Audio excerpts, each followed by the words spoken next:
Electric cars are the future. Over 45 auto manufacturers currently make at least one electric car. However, the future of electric cars is still very, very far away. See, many of these electric cars are essentially expensive, glorified, slow golf carts.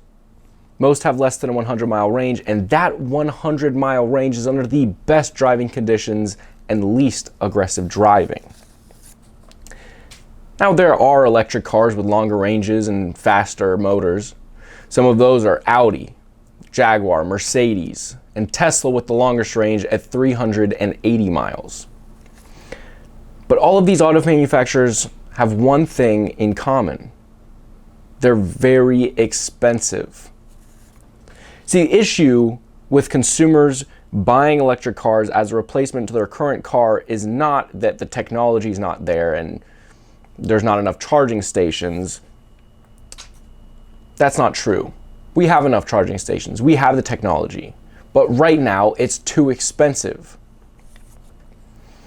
But as more high-end electric cars with the highest end tech for electric cars start selling more, it will increase production and drive the cost down. This process is slow though, and it's not the first time that we've been through it. Automobiles started becoming popular in the 1800s and early 1900s. At the time, steam, gas, and electricity were the sources of power for automobiles. Now, the electric cars were the most reliable, and everyone thought that electric cars were going to take over. In fact, Porsche's very first production car was an electric car. Electric cars failed though. Ford came out with the Model T in 1908, which was more than 2.5 times cheaper than the other competition for electric vehicles. Now, the way that Ford made the Model T so inexpensive is by making a production line. This caused the cost of making each car extremely inexpensive, therefore decreasing the price that Ford could sell their car and still make a profit. Ford was the first manufacturer to do this. After that, after 1908, in 1912, the first practical electric automobile starter for gasoline vehicles was invented. This meant that they no longer had to use a hand crank. This made gas cars way better looking for people that wanted to buy cars. Then they didn't have to hand crank it every time they wanted to get in the car. They just turn the key in, turn the ignition, and the car starts. Now, during the 1920s, the electric car died. Texas oil was discovered, which led to incredibly cheap gas prices and fill-in stations popping up everywhere, as well as the fact that many people desired longer ranges and electric cars didn't have that much horsepower. All of these factors killed the electric car. Now fast forward to 1966. Congress started introducing bills recommending the use of electric vehicles as a way of reducing air pollution. In 1976, Congress passed the Electric Hybrid Vehicle Research Development and Demonstration Act. And this law was essentially meant to give auto manufacturers an incentive to start building semi-electric vehicles. Now, in 1997, Toyota released the Toyota Prius, which everyone knows today. This was the first commercially mass-produced hybrid car. They released it in Japan, and it sold over 18,000 units the very first production year.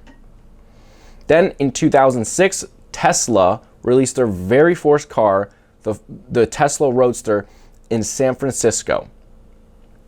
It actually went on sale in 2008 with a base price of $98,950. And for those who don't know, Tesla is strictly an electric car manufacturer. They never made gas.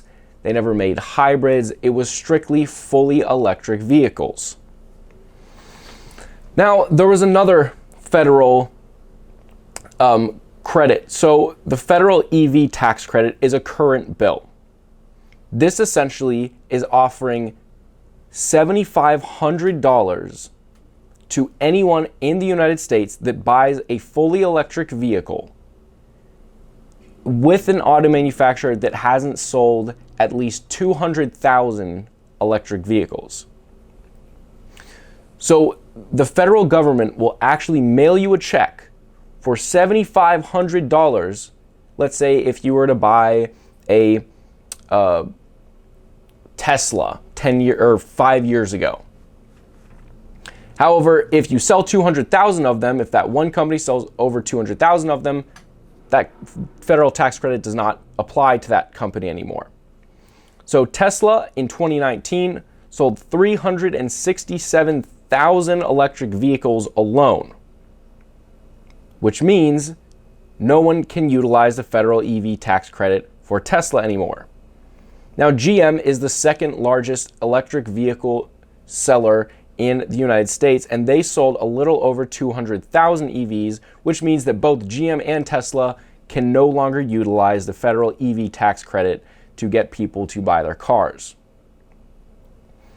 Now this takes me to my next point, where we are now. See, in theory, electric cars should be more reliable than combustion gas-powered cars. There's less moving parts, and it's more of a straightforward design. However, what powers these cars is a lithium-ion battery. It's the exact same battery that is used in your cell phone. Now, these do not store power forever. For instance, your phone sometimes will it'll start losing battery much quicker after maybe a year, 2 years, 3 years of using it. And sometimes it will lose it significantly fast and it'll just crash, and if it's cold out, you'll lose battery faster. I mean, sometimes you're outside, your phone will just not turn on if it's really cold. Now, it's the same battery in these electric cars, and they're all put on the underside of all the cars. Every EV is designed that same way. So if it's cold out, you can't have the same amount of range if it's warm out. So that's another practical thing that doesn't really work with normal people. Normal people don't have to think about that. And then there's towing. If you tow a lot, your range is going to go down exponentially. So on a Tesla, you have 380 miles of range, and you get the SUV, so you can actually tow with that. Now you start towing, and maybe now you only have 100 miles of range. So that means every 100 miles, you have to stop and fully charge your vehicle with a trailer or whatever else you're towing. So towing's out of the question for a very long time until they start creating technology for that, which is going to take a long time.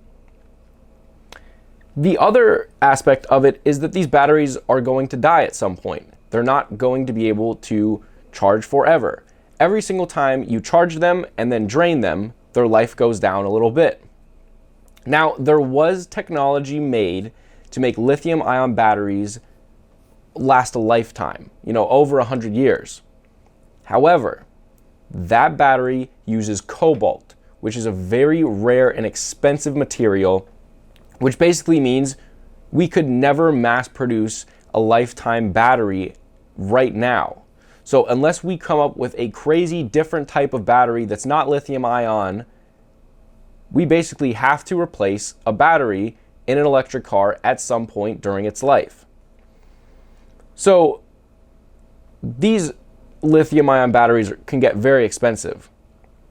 Some of them can be upwards of $12,000 for a replacement, which means, a lot of people nowadays, people buy new cars, people lease cars, but a lot of people buy used cars. So buying a used electric vehicle in the future is going to be much harder because you don't know where the battery's life is. And at some point during that car's life, you're going to need to spend a ton of money to replace it. And that's not about how well you build it. That's just a fact that has to happen. So those are all my reasons why I think electric vehicles are still very, very far from being the future. To be able to have that technology is going to take years to come, because you can't just half replace gas-powered cars. Electric vehicles need to be able to replace our entire armada of everyone's needs of cars. It needs to be able to have a better truck, a better sedan, a better compact car, a better SUV, a better towing vehicle. We also need to be able to do 18-wheelers. Without doing that, everything is electric. Unless we do that, it will never become the future. And that's why I think electric vehicles being a practical option for a replacement that's at least the same amount as it would be to buy a gas-powered car or less is going to be a very, very far time away.